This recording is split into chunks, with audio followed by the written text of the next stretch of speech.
Mike Evans is with us, the author of the new book on Jimmy Carter, his new book on Jimmy Carter called Jimmy Carter, The Liberal Left and World Chaos. Thanks for being with us Thank you, this Bill.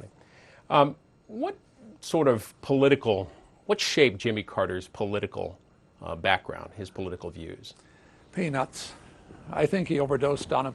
No, in reality, what Jimmy Carter had a liberal left ideological worldview. He saw the world through the eyes of that people such as Khomeini were a human rights movement, and little George Washington's. He actually still does today. You write in the book that James Earl Carter Jr. is truly the epitome of the liberal left, the godfather of world chaos, and the ultimate enigma. Barack Obama is following closely in his footsteps. But didn't Jimmy Carter run as sort of a Washington outsider, not part of a liberal or otherwise establishment? Well, he did, but so didn't Barack Obama. They both ran on hope and change. But if Barack Obama had been a member of the Senate. Well, that's true. One was a governor. Some would argue that a governor has more experience than a senator. But nevertheless, they both ran against an unpopular president and an unpopular war. For Carter, it was Nixon and Watergate. For Obama, it was Bush and Iraq. The heart of your book is about Jimmy Carter's views on the Middle East, broader and more broadly on terrorism, specific U.S.-Israel relations. You write, in fact, on the book cover, it says, a Carter-Obama plan that will not work. Take us into the specifics of the plan and why you think it won't work. Well, in order to go there with the plan, the first thing I have to do is set the scene for the plan. When Jimmy Carter came into office, because he saw the Shah of Iran as a conservative Republican ally, he took the position that this man had to go, that this was a proxy of the United States. And Israel is, in essence, a proxy of the United States. They had a twin pillar doctrine, which Richard Nixon developed, in which Iran was part of that twin pillar doctrine. And a strong Iran was in America's best interest. Carter didn't believe that. Therefore, he did not want a strong Iran.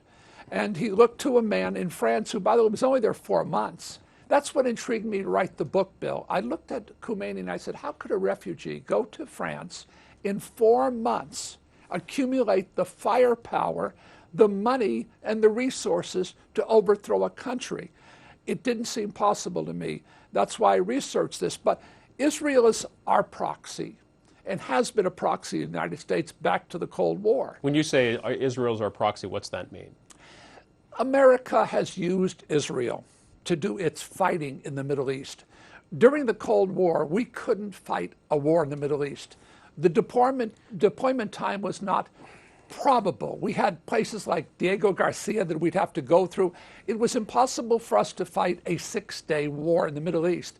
Therefore, all of our battles that we were in essence fighting against communism, we were paying Israel to assist us. Israel was our proxy. They were our subcontractors. The new wars of the 21st century are, in fact, proxy wars. I veered you off topic a little bit. I want you to address your comment on Khomeini in Paris. And what are you saying about Jimmy Carter's role and the U.S. government's role in terms of Khomeini coming to power? Khomeini shows up in Paris from Najaf, Iraq, and he's a refugee. The president, Giscard d'Estaing, told me he didn't even know who he was when he arrived. I didn't know who he was. I didn't believe it, but he said he didn't know who he was. He comes into the country. The first thing we find out is almost 1,000 individuals a day, 1,000 individuals a day are coming out to a chateau west of Paris. We're finding out that terrorists are going through the airport and they're not being stopped, that there's a shuttle service, and the French put in another another show. They usually only do 2 a day and short shows, but they put in another show just to cover Khomeini. Are you saying that the U.S. government was behind supporting Khomeini in Paris? U.S. government was behind supporting Khomeini in Paris, as the French were and as the British were, and it ended up in a summit in Guadeloupe, which confirmed it all. Didn't, though, the revolution in Iran happened first before Khomeini was in Paris, correct? And so what was the role of the U.S. there? There was already sort of a nascent movement there, was there not? Mosques, mullahs, and madrasas. It was a bazaar movement, not bizarre, but the bazaars in Iran. My contacts on the ground, ambassadors I talked to, including Labrani, the Israeli ambassador, said it was run through the mosques. Khomeini was firing the mosques with cassette tapes every week, coming out of Paris, France, and he was coordinating he knew it was, listen, they were sending money into Khomeini. He was getting enormous amounts of money covertly. But back to the U.S. interest, why would it be of a U.S. interest to have somebody like Khomeini support somebody like that if in turn the worldview of Khomeini and the revolutionaries in Iran were anti-U.S.? Because precisely Carter did not see Khomeini as anything but a Gandhi-like figure. That's what Andrew Young called him. He had a team of leftists who actually believed that Khomeini was a cleric and he was going to be good for human rights, whereas he thought the Shah was a Republican-loving monarch that needed to be overthrown. Mike Evans, the author of the new book on Jimmy Carter, The Liberal Left and World Chaos, with us until 10 o'clock Eastern. We're going to go to calls now, 202-737-0001 for Republicans, 737-0002 for Democrats. Independents, it's 202-628-0205. And we'll read your tweets and emails too. Good morning to Vivian in Austin, Texas. Good morning. Well, you know, I think Carter was one of the best presidents we've ever had. If we would have stuck to his plans, he had the plans underway to get us off of the dependence on foreign oil. I still remember, he put solar panels on the White House, and you are just a corporate mouthpiece for the darn oil companies, and that the same things that were going on then, the oil companies' influence is going on now, and you're just part of that. Carter was the best president we've had, and we haven't had one like him since. Well, I think he was a wonderful ex-president. I have a real problem with a president that sends $50 million to the Muslim Brotherhood in Egypt and then bumps it up to $90 million, and it becomes known as Al-Qaeda because he wants to fund the Afghan Mahujim. This ended up a $10 billion program, and we're fighting them right now because of that operation.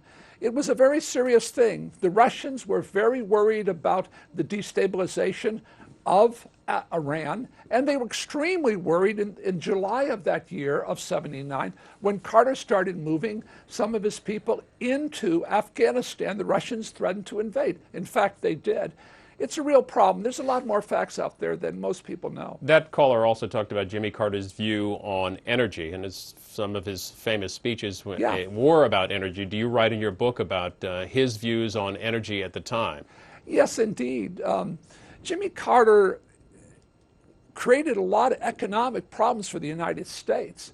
Sure, he wanted to do something about energy, but we see something that happened with energy. The price of oil went through the roof because of the destabilization of the Middle East under Carter's watch. He was obsessed with one thing, and I think it was a good thing that he was obsessed with it, and that was peace between Israel and Egypt. I was advising Menachem Begin at that time, and I know the story well. So Carter saw what was happening between Begin and Sadat.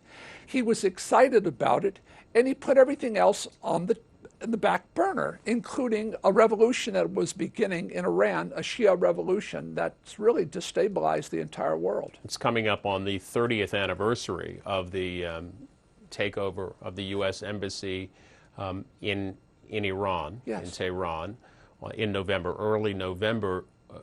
How much did that hurt Jimmy Carter's presidency? Oh, that was the existential nail in the coffin. You had a dilemma for Jimmy Carter that he couldn't get out of. Jimmy Carter was, I believe, a kind man. He did not want wars. He didn't want wars. He didn't want to fight with people. The French suggested that Khomeini be kidnapped and taken hostage in exchange for the hostages, and Carter said, no, you can't kidnap a holy man.